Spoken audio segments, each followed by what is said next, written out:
Hello friends, हमारे YouTube channel study point Suresh पर आपका हार्दिक स्वागत है। आज हम क्वेश्चन सीरीज करंट अफेयर्स के क्वेश्चन सीरीज लेकर आए हैं जिसमें आप सभी का स्वागत है।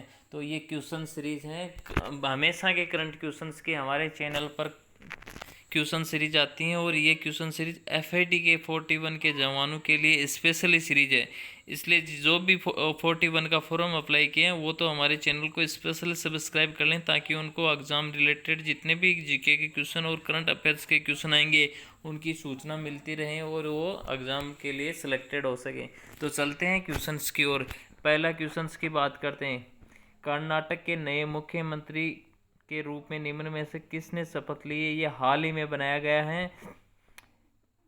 इसके फर्स्ट क्वेश्चन है बसवराज बोम्मई, जगदीश शेट्टार, लक्ष्मण सवदी, प्रहलाद जोशी। आप इनका राइट क्वेश्चन है बसवराज बोम्मई।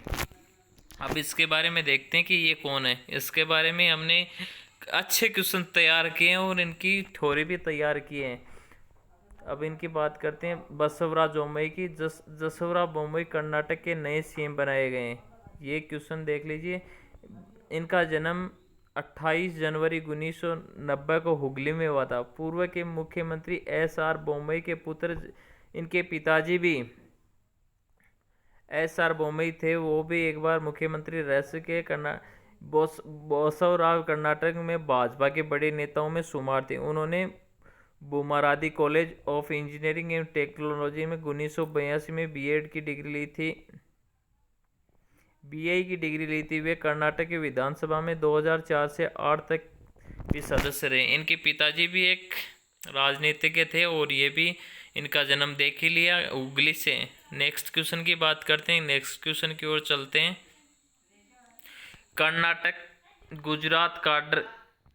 गुजरात काडर के किस वरिष्ठ IPS अफसर को दिल्ली पुलिस का नया आयुक्त बनाया गया? ये भी नया क्वेश्चन है भाई, देख लीजिए।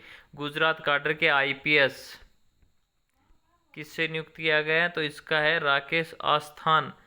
आस्थान नहीं, आस्थान है, इसमें एक और लगाना है, ना करना है नए को। अब इसकी देखते हैं इनके बारे में क्या स्पेशल रहा है। गुजरात काडर के वरिष्ठ IPS राकेश आस्थाना को दिल्ली पुलिस का आयुक्त बनाया गया है। आस्थाना गुजरात काडर के 1984 बैच के वरिष्ठ IPS राकेश आस्थाना ने झारखंड के नेतरहाट विद्यालय में पढ़ाई की। 1984 बैच में IPS अधिकारी राकेश आस्थाना ने मैट्रिक्स की परीक्षा पास करने के बाद रांची में सेंट जेविन कॉलेज में पढ़ाई की। CBI और BSF के निर्देशक रहे राकेश की गिनती तेज तरार अधिकारियों में होती है। राकेश आस्थाना ने चारा घोटाला के मामले में लालू प्रसाद के खिलाफ चार्जशीट दाखिल की थी। चारा घोटाला हुआ था, ये एक बहुत बड़ा घोटाला हुआ था लालू प्रसाद यादव के खिलाफ, तो उसकी भी चार्जशीट दाखिल करने वाले ये राकेश आस्थाना थे। नेक्स्ट क्वेश्चन की बात करते हैं। नेक्स्ट क्वेश्चन है हाल ही में किस केंद्रीय मंत्री ने सोहरा चेरापूंजी में ग्रीन सोहरा वनीकरण अभियान लॉन्च किया है? अमित शाह, राजनाथ सिंह, अनुराग ठाकुर, नितिन गडकरी। इनमें से कौन सा है? तो इनका राइट आंसर है अमित शाह। अब देखते हैं इनके बारे में। गृह मंत्री अमित शाह द्वारा 25 जुलाई हाल ही में सोहरा चेरापूंजी में ग्रीन सोहरा वनीकरण अभियान लॉन्च किया गया है। यह अभियान असम राइफल, ये देख लीजिए भाई, नोट करने वाली बात है। असम राइफल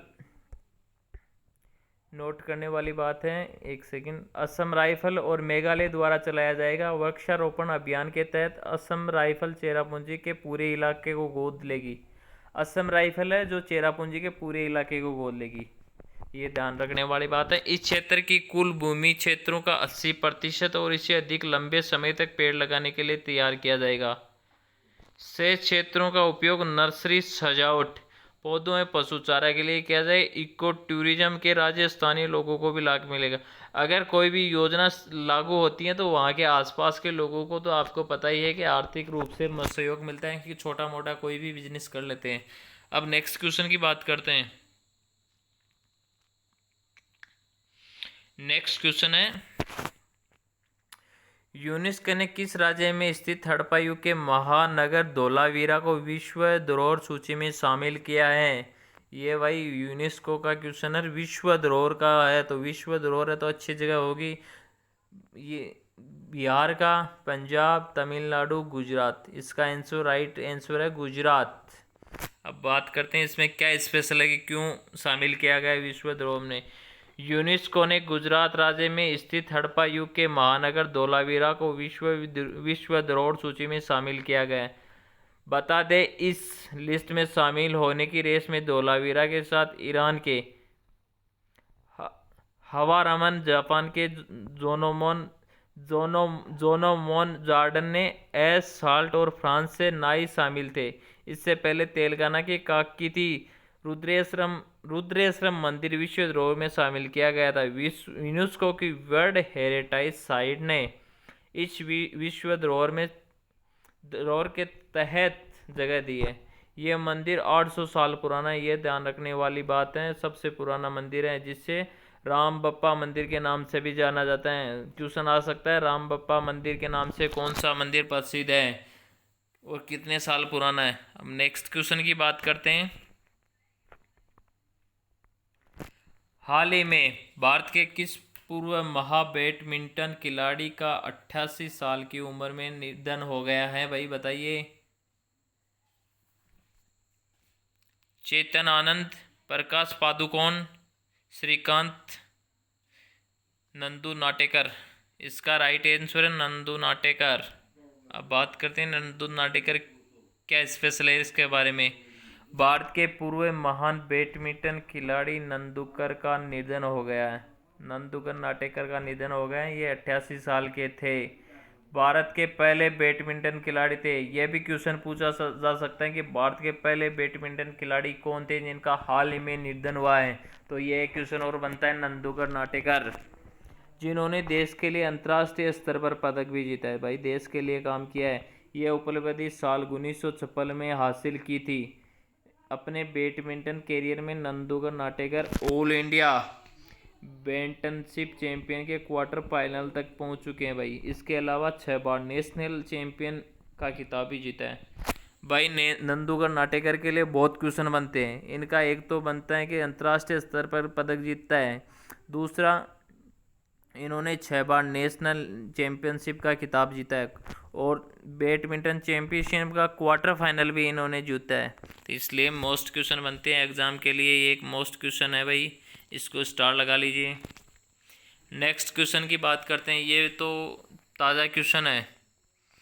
विश्व प्रकृति संरक्षण दिवस, वर्ल्ड नेचर कंजर्वेशन डे निम्न में से किस दिन मनाया जाता है? भाई कमेंट करके बताइए। ये तो हाल ही में गया है, कल ही गया है। 10 जनवरी, 12 मार्च, 28 जुलाई, 20 अप्रैल। तो इसका आंसर है 28 जुलाई। ये तो कल ही गया है।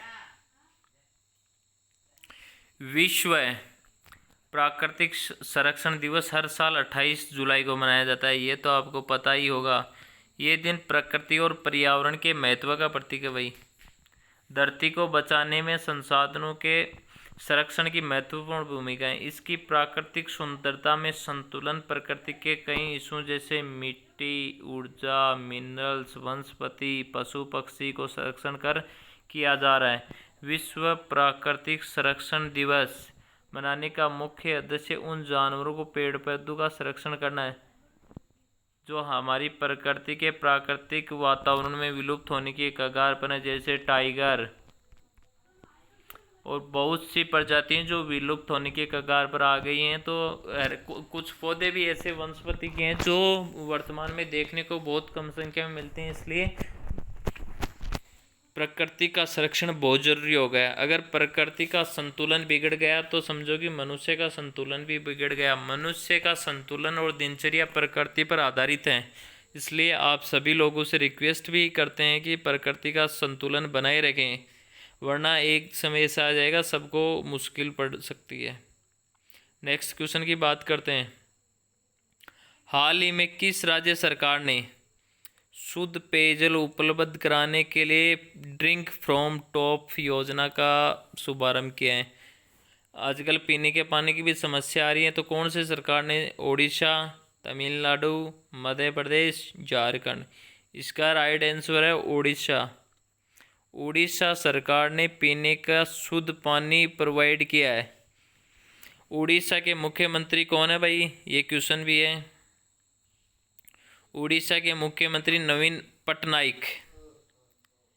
ये क्वेश्चन भाई ध्यान रखने वाला है कि उड़ीसा के मुख्यमंत्री है नवीन पटनायक। ये क्वेश्चन बन रहा है, जिन्होंने 26 जुलाई को ड्रीम फ्रंट टैंक योजना का प्रारंभ किया है।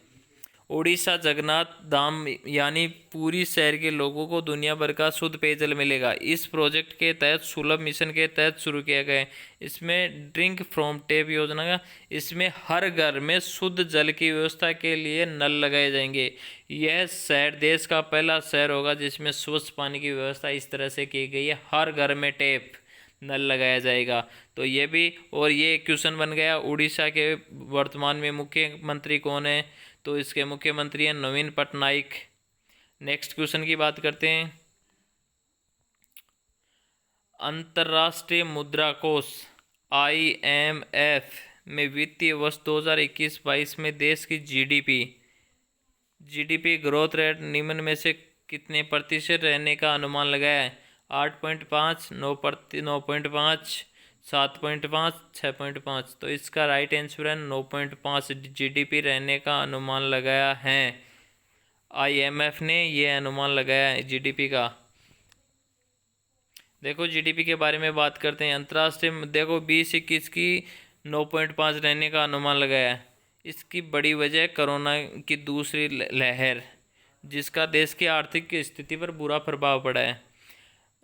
वित्त वर्ष में देश की आर्थिक स्थिति 12.5 रहने का अनुमान जताया। हालांकि IMF ने देश की आर्थिक वृद्धि दर पर अनुमान बढ़ाया जा सकता है। देखो इसकी स्टार्टिंग में 12.5 रहने का अनुमान लगाया था कि 12.5 रहेगी, लेकिन कोरोना की सेकेंड वेव आ गई है तो उसकी वजह से 9.5% अनुमान है। ये भी एक अनुमान है, और अभी कोरोना की तीसरी लहर भी आने की पूरी संभावना हो गई। थर्ड वेव की सरकार तैयारी चालू कर रही है।